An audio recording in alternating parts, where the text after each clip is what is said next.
Assalamualaikum warahmatullahi wabarakatuh. Ahlan wa sahlan. Alhamdulillahirrabbilalamin.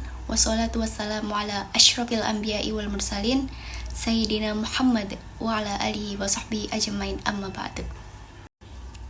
Baik, sebelumnya perkenalkan, nama saya Eri Dwika Andriani. Saya dari program studi Magister Pendidikan Guru Madrasah Ibtidaiyah UIN Sunan Ampel, Surabaya. Baik, di sini saya akan menjelaskan terkait konsep dasar dari PAI dan Bahasa Arab di MI untuk memenuhi tugas pengembangan pembelajaran Bahasa Arab di MI dengan dosen pengampu yang terhormat Bapak Dr. Taufik MPDI. Baik, langsung saja di sini saya akan menjelaskan terkait pengertian PAI di SD. Menurut Kepka Beskap nomor 32 tahun 2024, Pendidikan Agama Islam dan Budi Pekerti dalam kurikulum Merdeka bertujuan untuk membentuk sikap, kepribadian, dan keterampilan peserta didik dalam mengamalkan ajaran-ajaran Islam. Pembelajaran ini menekankan pada 4 aspek. Yang pertama ada kebaikan atau yang disebut dengan al-hanifiyah. Yang kedua ada akhlak mulia, makarim al-akhlak. Yang ketiga ada toleransi, al-samhah. Dan yang terakhir ada kasih sayang untuk alam semesta atau yang disebut juga dengan rahmat lil alamin, yang diwujudkan melalui Al-Quran, hadis, akidah, akhlak, fikih, dan sejarah peradaban Islam. Pengertian PAI di Madrasah Ibtidaiyah.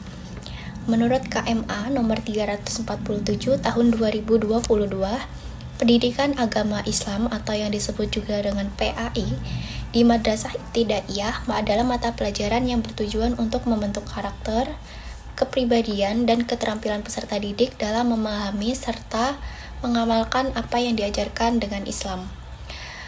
PAI ini mencakup dari 4 komponen. Yang pertama ada Al-Quran, hadis. Yang kedua ada akidah, akhlak. Yang ketiga ada fikih. Dan yang keempat ada SKI atau disebut juga dengan sejarah kebudayaan Islam. Di sini ada tujuan PAI di SD.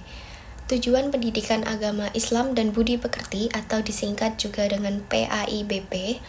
Menurut Kepka Beskap nomor 032 tahun 2024, tujuan dari Pendidikan Agama Islam sendiri yakni yang pertama, beriman dan bertakwa kepada Allah Subhanahu wa taala serta berakhlak mulia. Yang kedua, memahami prinsip Islam dalam akidah Ahlul Sunnah wal Jamaah, syariat, akhlak, dan sejarah peradaban Islam. Yang ketiga, menerapkan prinsip Islam dalam berpikir untuk pengambilan keputusan yang benar dan arif. Yang keempat, bernalar kritis dalam menganalisis perbedaan pendapat dan bersikap moderat atau yang disebut juga dengan wasatiyah. Yang kelima, menyayangi lingkungan dan bertanggung jawab sebagai khalifah di bumi. Yang keenam, menjunjung persatuan dan persaudaraan, kemanusiaan atau disebut juga dengan ukhuwah basyariyah. Selanjutnya ada seagama atau disebut juga dengan ukhuwah islamiyah. Dan yang terakhir setanah air, yakni ukhuwah wataniyah. Tujuan PAI di Madrasah Ibtidaiyah memiliki 4 komponen. Menurut KRM Pengantar SK Dirjen tahun 2024, yang pertama tujuan mata pelajaran Al-Quran, hadis yakni membantu peserta didik untuk mencintai, mempelajari, dan mengamalkan ajaran Al-Quran serta hadis sebagai pedoman hidup. Yang kedua, tujuan mata pelajaran akidah, akhlak. Tujuannya yakni membimbing peserta didik agar memiliki akidah yang kokoh berdasarkan Ahlus Sunnah wal Jamaah melalui pemahamannya, penghayatannya, dan pembiasaan dalam akidah Islam. Yang ketiga ada tujuan dari fikih. Tujuannya adalah membantu peserta didik untuk memahami dan menerapkan hukum Islam dalam kehidupan.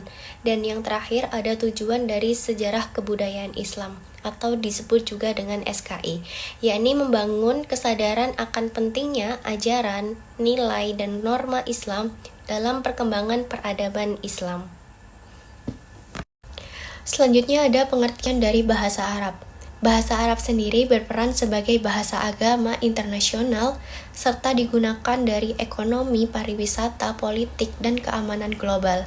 Pembelajaran di madrasah bertujuan untuk membekali peserta didik dengan keterampilan berbahasa Arab secara verbal maupun tulisan, memahami ilmu agama dan umum, serta menerapkan dengan sikap moderat, berpikir kritis, dan sistematis. Sebagaimana pengertian dari pembelajaran bahasa Arab di Madrasah Ibtidaiyah sendiri bertujuan membekali peserta didik dengan keterampilan berkomunikasi sebagai life skills. Pendekatan yang digunakan meliputi juga dengan genre-based approach dan pendekatan komunikatif dengan fokus pada teks dalam berbagai mode seperti lisan, tulisan, visual, audio, dan multimodal.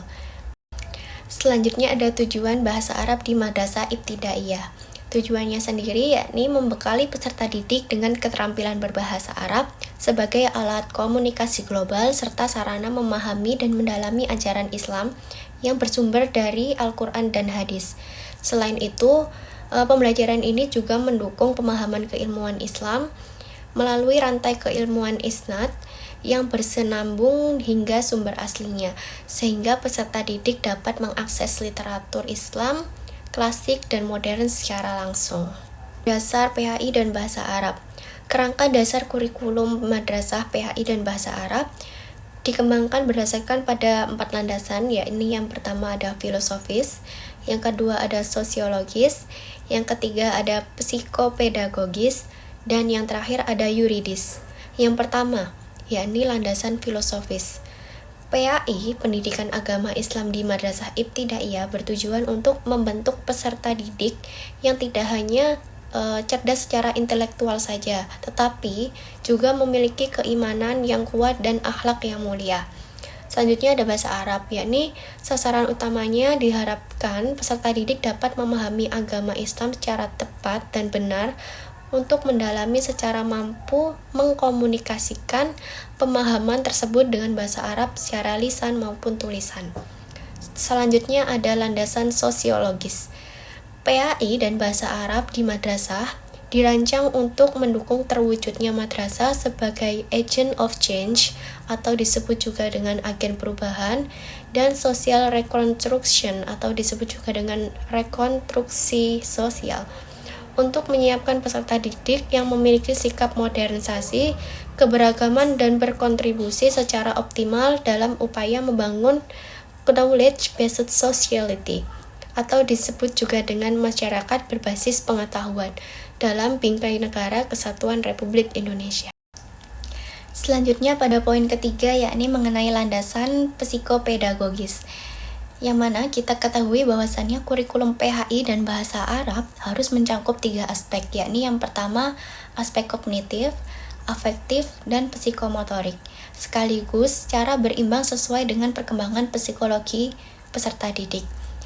Dan yang terakhir ada landasan yuridis. Yang pertama, Undang-Undang Nomor 20 Tahun 2003 tentang Sistem Pendidikan Nasional pada pasal 36, 37, dan 38.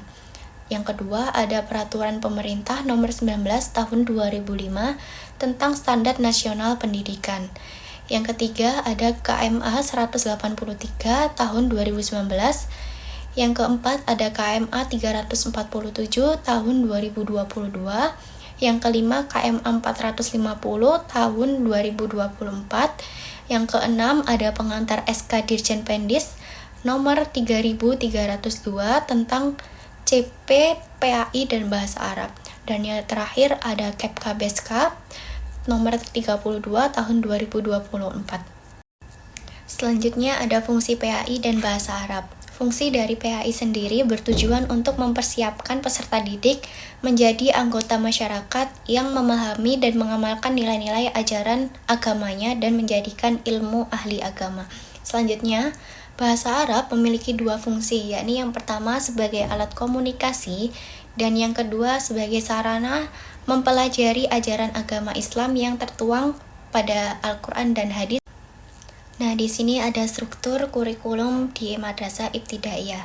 Secara umum, struktur kurikulum pembelajaran intrakurikuler di Madrasah Ibtidaiyah dibagi menjadi 3 fase, yakni yang pertama fase A, untuk kelas 1 dan 2, untuk fase B, yakni untuk kelas 3 dan kelas 4, dan untuk fase C, yakni kelas 5 dan kelas 6. berdasarkan Keputusan Menteri Agama Nomor 347 Tahun 2022. Selanjutnya ada struktur kurikulum di Madrasah Ibtidaiyah. Sebagaimana kita ketahui bahwasannya ada mata pelajaran, yakni yang pertama ada Al-Quran Hadis, Akidah Akhlak, Fikih, Sejarah Kebudayaan Islam, dan Bahasa Arab. Untuk membaca alokasi waktu per tahunnya, yakni untuk kelas 1 sampai kelas 5, yakni asumsi 1 tahunnya ada 36 pekan, dan 1 jam pelajarannya itu adalah 35 menit. Untuk yang kelas 6, yakni asumsi 1 tahunnya ada 32 pekan dan 1 jam pelajarannya yakni adalah 35 menit.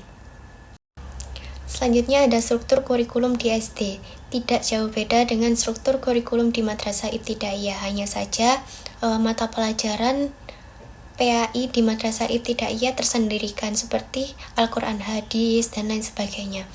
Untuk alokasi waktu mata pelajaran di SD sendiri, untuk kelas 1 sampai kelas 5, asumsi 1 tahunnya yakni 36 minggu dan 1 jam pelajarannya yakni 35 menit maksud saya. Selanjutnya alokasi waktu mata pelajaran pada kelas 6 sendiri, asumsi pada 1 tahunnya yakni 32 minggu dan 1 jam pelajarannya yakni 35 menit. Baik, itu tadi yang dapat saya sampaikan. Semoga bermanfaat untuk kita semua. Mohon maaf bila ada salah kata yang kurang berkenan. Syukran katsiran. Wassalamualaikum warahmatullahi wabarakatuh.